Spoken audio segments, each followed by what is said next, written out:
Hi, I'm Chelsea Manalo, and I am Miss Universe Philippines 2024.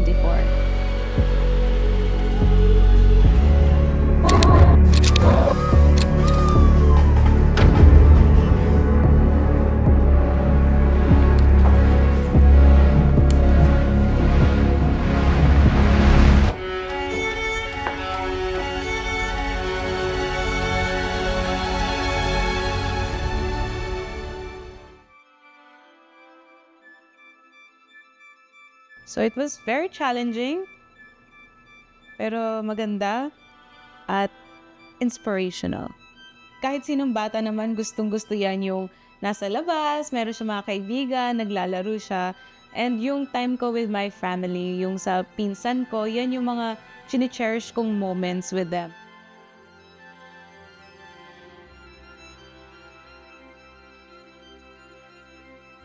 Parang ang gusto ko kasi nung bata ko maging singer. Kasi isa sa mga family hobbies namin is to sing. Yung tito ko nagigitara siya, ako yung kumakanta. May mga pinsan ako nagpe-play ng instrument.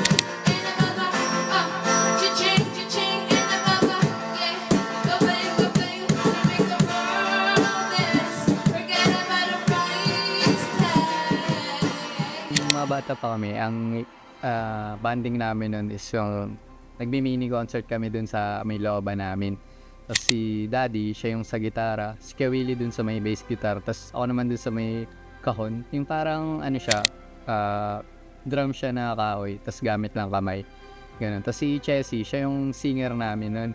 Tapos kahit sobrang strict ni Daddy nun, kahit konting mali lang talaga muulit kami. Pero doon ko na kita na talagang matyaga si Chelsea. Tsaka may disiplina siya kasi kahit ganun paulit-ulit kami nun, tinitake niya yun as challenge hanggang sa ma-perfect namin. Ganun. Yung tito ko, gagawin niya is papakantahin niya pa ako ng mga Regine, ng mga Sarah Geronimo, Whitney, Celine Dion songs. Pag Sharon Cuneta na yung pinapakanta ng tito ko, bumibigay na ako. Nung bata ko, actually very attentive naman ako sa lahat ng activities namin. Gusto ko lahat din ng subjects. Even though mahirap talaga ang science and math for me, mostly ang gusto ko mga arts. Yan yung lagi kong gustong gawin. Mga other activities or extracurricular activities na gusto ko is yung pagsali sa sports or declamations, poster making, or any poem writing. Yan yung mga gusto kong ginagawa noon. One of my hobbies is to write. So I always have a journal with me or a notebook with me. Pag uuwi na ako sa bahay, I kind of write everything that happens sa day ko or how I'm feeling. I like to write it down to the point na hindi nawala yung passion ko in writing.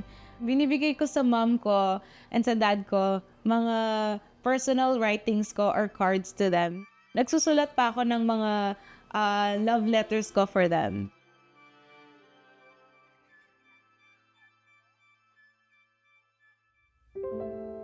I remember nung bata ko, mahirap pag nakakarinig ka ng masasakit na salita. Natatawag ako ng mga ulingling, ng negra, kulot-salot.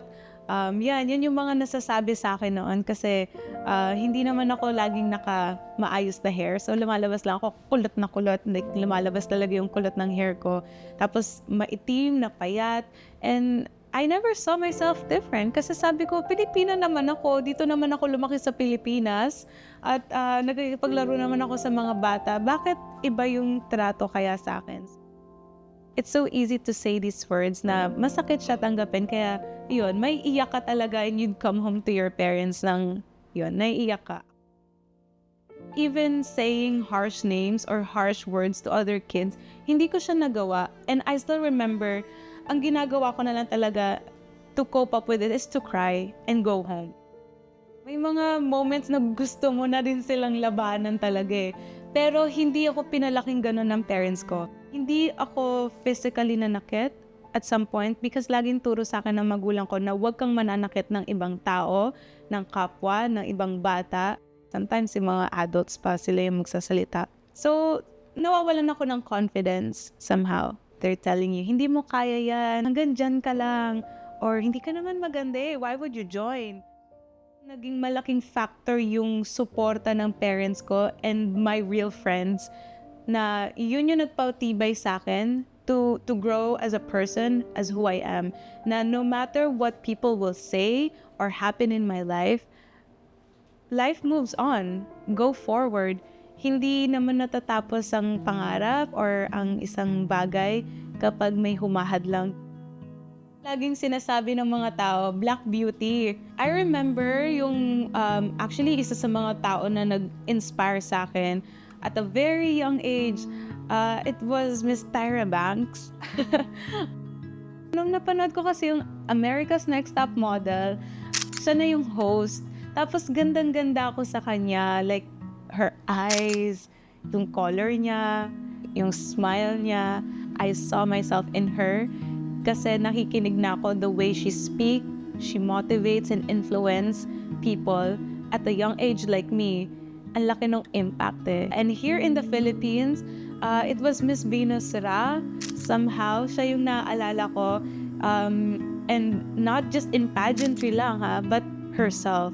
Because yung life story niya does really inspire a lot of people and young kids just like me, because now she is making a breakthrough in opening barriers of beauty. And sabi ko, if she can, maybe I can too one day. So, nung sinabi nila yung Black Beauty, that is what I told myself na I am that person.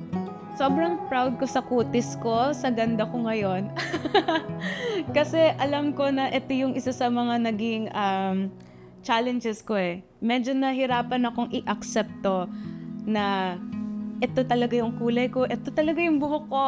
Isa sa mga proud ako is sa kung sino ako ngayon. Kung sino at anong kulay ko, yun ang gusto kong ipagmalaki kasi it took me a long time to accept myself. But again, our own timing will come.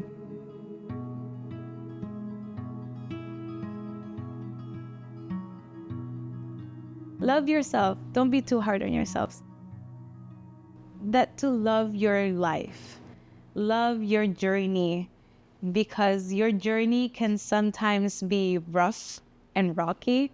Pero everything does happen for a reason. Just keep smiling. Don't ever lose your smile. And just continue to be kind. I'm just not ready, siguro, na makita sila. What if one day, wala sila? Yun yung pinaka kinakatakot ko.